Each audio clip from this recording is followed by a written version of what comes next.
Hello বন্ধুরা, আপনি যদি একজন নিয়মিত ডিএলএস গেমার হয়ে থাকেন তাহলে আজকের ভিডিও আপনার জন্য খুব বেশি গুরুত্বপূর্ণ হতে চলেছে। কারণ আজকের ভিডিওতে আমি আপনাদের এমন একটি অ্যাপসের সাথে পরিচয় করিয়ে দিব যা আপনার ডিএলএস গেম খেলার অভিজ্ঞতাকে সম্পূর্ণভাবে বদলে দিবে। তো আমি যে অ্যাপসের কথা বলছিলাম সেটা হলো ডিএলএস কিডস প্রো। তো এই অ্যাপটাতে অনেকগুলো ফিচার রয়েছে, যেমন এখানে প্লেয়ার ডাটাবেস অপশনে গিয়ে আপনি যে কোনো প্লেয়ারের নাম সার্চ দিয়ে ওই প্লেয়ারের সবগুলো কার্ড দেখতে পারবেন। এরপর এখানে কার্ড ক্রিয়েটর অপশনে গিয়ে আপনি যে কোনো ফটো দিয়ে যে কোনো ধরনের কার্ড তৈরি করতে পারবেন, অর্থাৎ নিজের মন মতো কার্ড তৈরি করতে পারবেন। এরপর আপনি চাইলে এখানে যে কোনো দলের জার্সি এবং লোগো এর লিঙ্ক গুলো পেয়ে যাবেন, অর্থাৎ ন্যাশনাল টিম এবং ক্লাব যে কোনো দলের জার্সি বা লোগো এর লিঙ্ক এখানে পেয়ে যাবেন, যা সহজে আপনি গেমে সেট করতে পারবেন।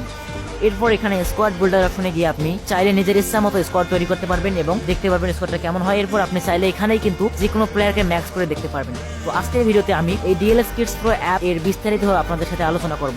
তো ভিডিও শুরুর আগে একটাই অনুরোধ, আপনি যদি চ্যানেল নতুন দর্শক হয়ে থাকেন তাহলে অবশ্যই চ্যানেলটিকে সাবস্ক্রাইব করে দিবেন এবং ভিডিওটি ভালো হলে অবশ্যই একটি লাইক করবেন। তো চলেন তাহলে কথা না বাড়িয়ে আমরা মূল ভিডিও শুরু করে দিই। তো প্রথমে আমি আপনাদের বলে দিই যে অ্যাপটা আপনারা কোথায় পাবেন।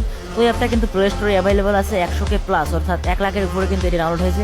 আপনি যদি প্লে স্টোরে গিয়ে ডিএলএস কিডস প্রো লিখে সার্চ দেন সেক্ষেত্রে কিন্তু অ্যাপটা চলে আসবে। তো প্রথমেই যে অ্যাপটা চলে আসবে আপনারা ওই অ্যাপটাকে ইনস্টল করে নেবেন। দেখেন আমার এখানে ইনস্টল করা আছে, আমি ওপেন করে নিচ্ছি। তো আপনারা এই অ্যাপটি ওপেন করলে প্রথমেই সাইন ইন উইথ গুগল লেখা একটা অপশন দেখতে পারবেন। আপনি চাইলে এটা সাইন ইন করতেই পারেন অথবা আপনি যদি চান স্কিপ করতে পারেন। তো এই অ্যাপটাতে আসার পরে এরকম অনেকগুলো ইন্টারফেস, তো অ্যাপটাতে আসার পর উপরে দেখতে পাবেন 3 ডটের একটা মেনু রয়েছে। তো আপনি প্রথমে কি করবেন, ওই 3 ডট মেনুতে ক্লিক করবেন এবং এখানে দেখতে পাবেন অনেকগুলো অপশন রয়েছে, যেমন প্লেয়ার ডাটাবেস, এরপর দেখতে পাবেন card creator, logo uploader, compare player, squad builder, upgrade simulator. তো এখানকার সবগুলোর মানে আপনাদের একটু বুঝিয়ে বলি, সেক্ষেত্রে আপনাদের বুঝতে সুবিধা হবে। তো এখানে প্রথমেই দেখতে পাচ্ছেন প্লেয়ার ডাটাবেস। তো আপনারা যদি এই প্লেয়ার ডাটাবেসের উপর ক্লিক করেন সেক্ষেত্রে এখানে আপনি সবগুলো প্লেয়ারের ডাটাবেস পেয়ে যাবেন, অর্থাৎ এখানে দেখেন যতগুলো কার্ড রয়েছে ডিএলএস গেমে সবগুলো কিন্তু এখানে চলে আসছে। তো আপনি যদি চান এখানে যে কোনো প্লেয়ারের নাম সার্চ দিয়ে প্লেয়ারটাকে আনতে পারবেন। তো এখন যদি আমি মেসিকে সার্চ দিই, দেখেন এখানে কিন্তু মেসির সবগুলো কার্ড চলে আসছে।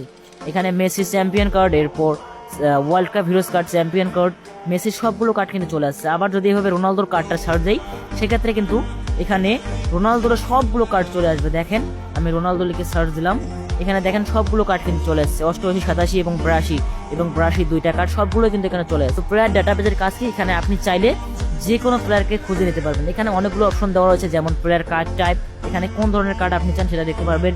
এরপর পজিশন দেখতে পারবেন, আপনি কোন পজিশনের প্লেয়ারগুলোকে খেলছেন। এরপর এখানে দেখতে পারবেন ফাস্টার, টলেস্ট। এখানে দেখেন আমরা ফাস্টার যদি যাই সব থেকে দ্রুত গতির প্লেয়ারকে সেটা চলে আসবে। তো দেখতে পাচ্ছেন এখানে কিন্তু কিলিয়ান এমবাপ্পে সব থেকে দ্রুত গতির খেলোয়াড়। এরপর টলেস্ট প্লেয়ারের উপর গেলে সেক্ষেত্রে সব থেকে লম্বা প্লেয়ারটা আসবে। আশা করি বুঝতে পারছেন যে প্লেয়ার ডাটাবেসটা কি। তো এর মানে হলো এখানে আপনি যে প্লেয়ারের নাম সার্চ দিবেন ওই প্লেয়ারের সবগুলো কার্ড এখানে চলে আসবে। তো এরপর এর নিচেই দেখতে পাচ্ছেন কার্ড ক্রিয়েটর নামে আরেকটা অপশন। তো এখন এটার মানে কি আমি আপনাদের একটু বুঝিয়ে বলি। তো কার্ড ক্রিয়েটরের উপর যদি আপনি ক্লিক করেন সেক্ষেত্রে দেখতে পারবেন এখানে নাম দেওয়া